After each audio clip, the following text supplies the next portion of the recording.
Hi, so today I'm out in the garden and we're looking at the wheatgrass that we saw in the previous videos. This is 2 days on from the video that I made the other day.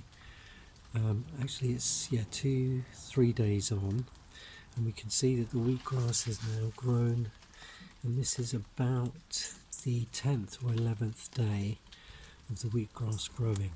Now I've left these outside in the rain, and I've done that on purpose because they grow really lush when I leave them out in the garden like this. You can see I've got a few trays here. I'll step back so you can see how I've just set that up for the moment. So these are a few trays that I've got growing. The two on the bottom are the ones that I showed you in the previous videos, and they're coming on quite well. They were a little bit spindly, but then that's the way they grow, and then they start to get more broadleaf, and I may leave these for another 3 or 4 days and then I will crop them. These are a bit older, but you can still see that they're really lush and doing very well. Of course you don't want to let them get waterlogged, so I do tip the water out, and on most of them I've got the 2 trays so that you can tip the water drains through into the bottom tray. This one it doesn't, and the top one, but I just turn those to the side and empty them out if they get too much water, but it's not that much of a problem. But I have found that growing them inside, germinating them, bringing them on for a few days, maybe 4 days, and then bring them outside if you can.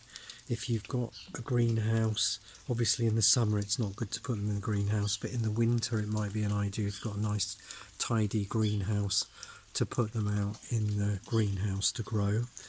But I found outside growing of wheatgrass to be one of the best ways of getting the best results from your wheatgrass. So there you have it. We've got another 3 or 4 days to go and then they'll be cropped.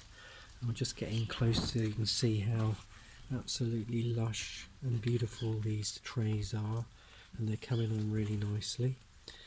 And so we'll be doing that, cropping them in about 3 or 4 days. And that's my little wheatgrass garden at the moment, from a very rainy England.